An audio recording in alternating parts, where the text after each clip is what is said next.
Now, you mentioned the goddess. Is she a focal point of feminist witchcraft specifically? Yeah, she is. There's generally not like the sort of Wiccan god-goddess dyad is just not something you see in a lot of feminist circles. Some do.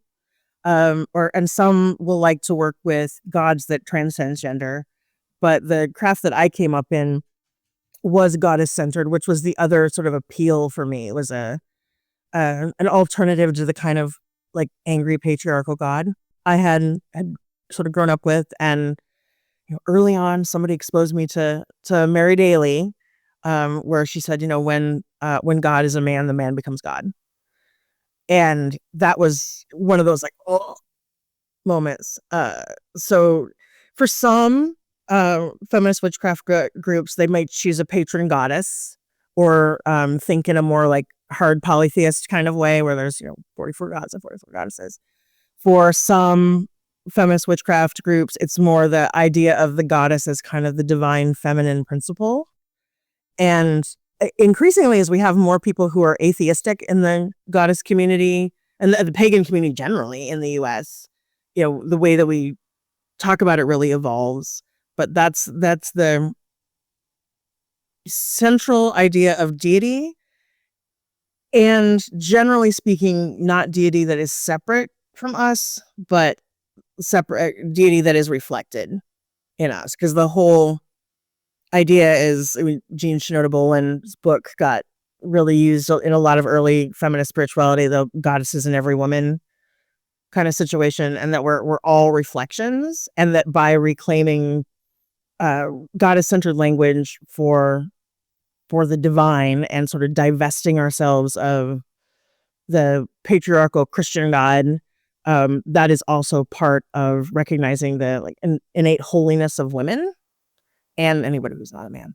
I would just assume women and asterisks, right? I try to be very clear in my language, but I also know it's gonna end at this. Because one of the like original sins, I think, is looking at any group of people and saying like, there's a God and you don't look like them.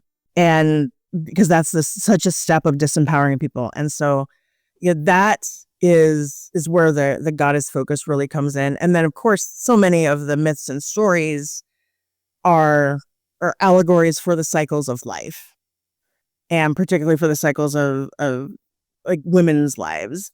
And to bring those back in is a way of healing patriarchy, of healing mother wounds. So it all kind of like braids together. Early on in my journey, I took an art history class and I saw my first picture of the Venus of Willendorf. And I was like, oh my gosh, like...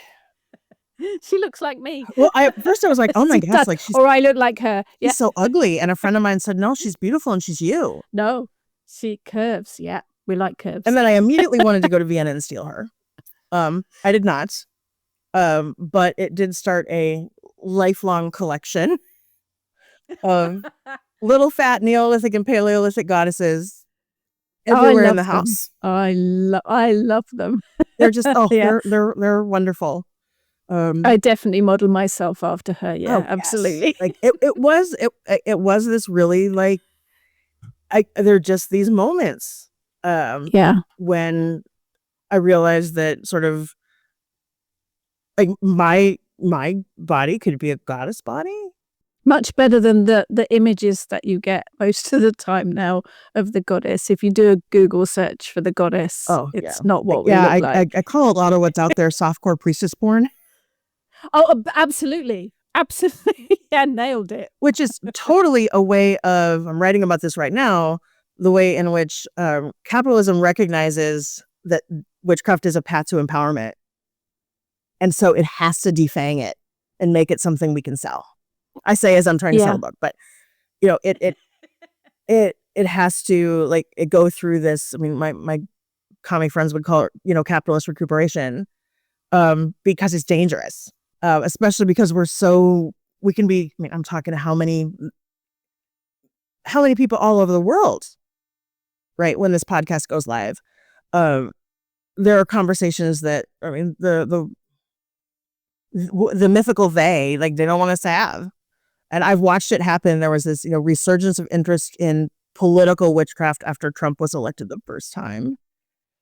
And then you sort of scope back and watch and you're like, oh, in about 2018, we start getting this very commercialized, very sanitized. Witchcraft is just about personal wellness. And it's like, it totally was about trying to suck the power out. And a lot of that is sold to women. And I'm like, all right, for some of us, it's a path to empowerment. It's where we start. But it can also be a way of sort of like, treat yourself. If you just have a great little cottagecore life, everything will take care of itself. And it's like, no, I need you to go beyond. So I've been doing some work about that. Maybe I'll write a book about it someday, but it's fascinating to watch it in real time. I love wellness. Witchcraft can be for wellness, but that's not all it's for. But yeah, no, so many other things.